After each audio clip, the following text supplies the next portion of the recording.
Welcome to all in our lecture series of PPCM.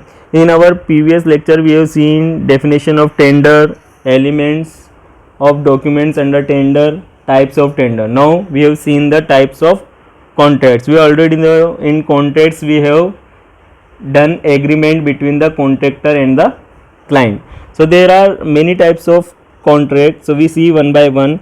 First is turnkey contract. A turnkey contract is one in which the contractor is responsible for both and design and execution. Means if we talk about the type of construction contract, so if you want to construct a building, so first you have to do excavation work, means first you have to digging a trench, excavation work, then substructure work, plinth level work, foundation work, superstructure work. There are many processes in the construction of buildings. So for construction of buildings you have first provide the design and execute them. So in this manner, in this turnkey contract, contractor is responsible for the design and execution. So in this manner here they use these words.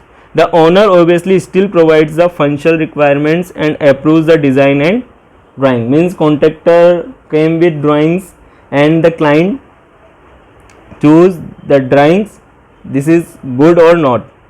The contractor will provide the works ready at fixed date and agreed rate. The term is used synonymously with package contract, design and build or design contract. These contracts are also known as EPC contract, engineering, procurement and construction contract. So this is about the turnkey contract. Now let's see lump sum contract. A lump sum contract or a fixed price contract is the type of contract in which a single lump sum amount is paid for all the works performed. Means when a contractor is came, we talk with them and provide a one amount lump sum for that particular work. This is the lump sum contract. In this contract, the contractor is responsible for completing the project within the agreed fixed cost stated in the contract. Means for example, you want to construct or a room, for that you call the contractor and you talk about contractor, you want to build a one room and you fix the amount for this room, we have given you 1 lakh rupees. So contractor have to complete that room in 1 lakh rupees only.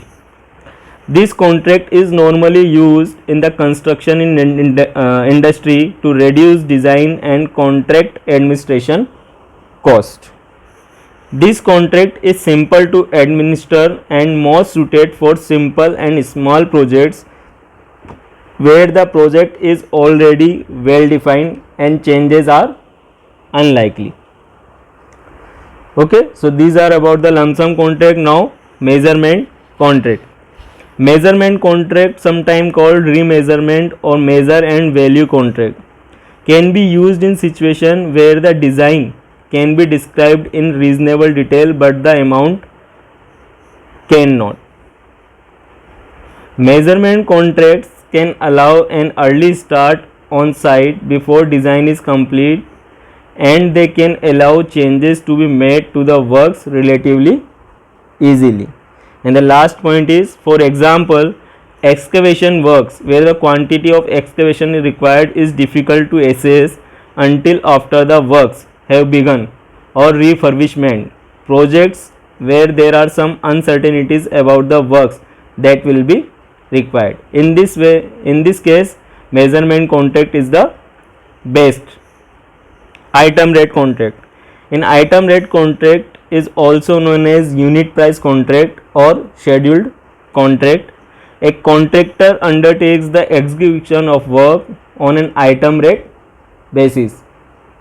Okay, the contractor is required to quote rate for individual item of work on the basis of schedule of quantities furnished by the owner or the client and the amount to be received by the contractor.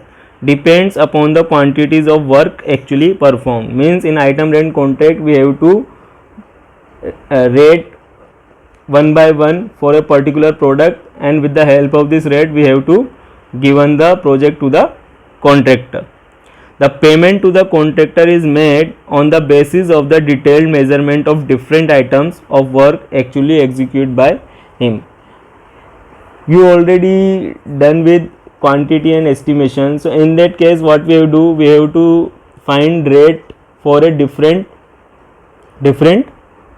construction. Means for foundation work you have found rate, for reinforcement you have found rate, for masonry work you have found rate. So in this manner you have to find rate, and according to your rate you have to call the bid, and after call the bid you have received one contractor. So on the basis of this rate you have to provide the work to the contractor.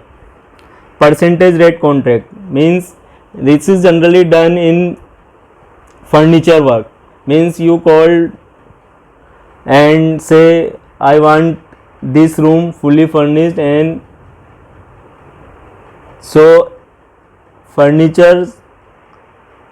in furniture they tell you this is the 80% or 60%. In this form of contractor, that client or the owner drawn out item rate tender, that is the bill of quality and total amount. Contractors are required to offer to carry out the work as per with the rate shown in the specific price scheduled, or same percentage above or same percentage below the rates indicated in the schedule of work attached to the tender. Next one is the rate only contract. This contract call for tenders to quote only their rates per unit of work of different kinds. They are used for work whose quantity cannot be defined in advance, such as for site investigation, grouting work, or the sinking of bore holes.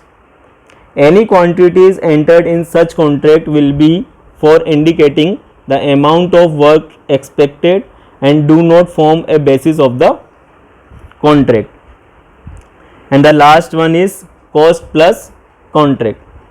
A cost plus contract, also termed as cost reimbursement contract, is a contract where a contractor is paid for all its allowed expenses plus additional payment to allow for a profit. Cost reimbursement contract contrasts with fixed price contract, in which the contractor is paid a negotiated amount regardless of incurred expenses. So these are the various types of contracts. So this lecture is over, guys. We meet with another topic in our next lecture. Thank you.